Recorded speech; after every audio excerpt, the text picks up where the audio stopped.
veered at the last minute away from the Crescent City, although it got hit. Well, anybody who stayed in the pictures of the homes that we're seeing would have drowned. One more.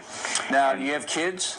I have an 85-year-old mother and a 75-year-old aunt who's in the nursing home, so I had to take that into consideration. We're trying to keep the crew safe as things start to come unraveled here, Miles. What happened to it? I want to show you what has happened to it. And this is the kind of thing that can cause real problems.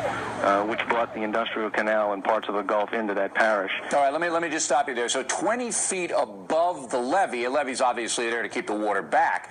I mean, that's like a tidal wave. For hours, Doris, you're soaking wet, you're sitting on your cooler, you're a diabetic, you've saved your cat.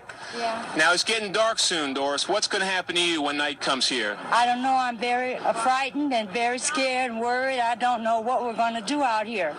It's going to get dark very soon, and I just don't know. They're not letting us know anything.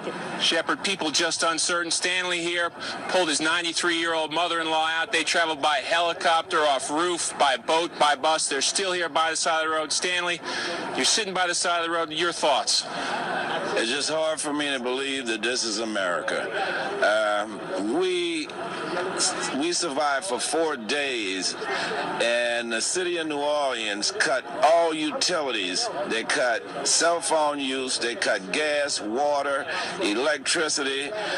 There was no presence of any kind from city government, not one New Orleans police officer, nobody from FEMA, nobody from City Hall. All right, so people here feeling scared about what this night's going to bring and feeling neglected by their government officials. Shepard, back to you. And saw mothers with their babies literally living in raw sewage. Drove by and actually shot at some of these people who are just waiting there to be rescued. They're sitting there, families, mothers with their children, literally with no food or water, waiting to be rescued, and a police officer says someone shot at them. Who had died in a wheelchair.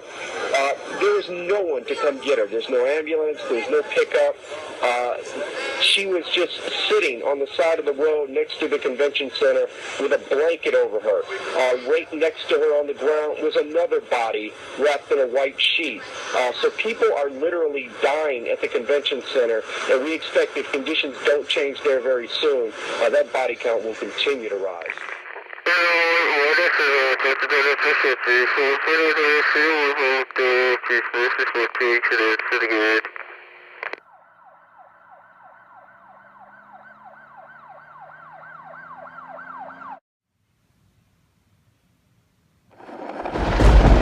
my God, listen to this roar. Massive wind tornado on the ground in Norman, Oklahoma.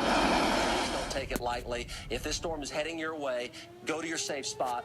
At the very minimum, interior closet or bathroom, but really we'd prefer you go to an underground shelter or a basement or a storm cellar or a safe room or something of the like, or just get out of the way. Going down for cover. There's a tornado warning in the area. Yeah. Tornado coming.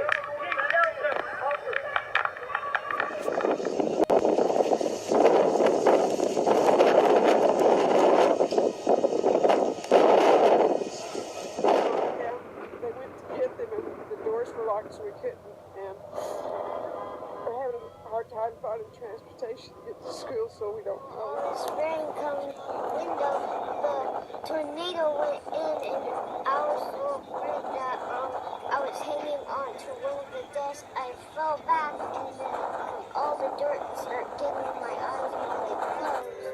Breaking news, Oklahoma communities in shambles, neighborhoods leveled, hospitals go into crisis mode as tornadoes take aim at classrooms. The blackboard's still up, oh my gosh. The widespread damage and incredible disbelief.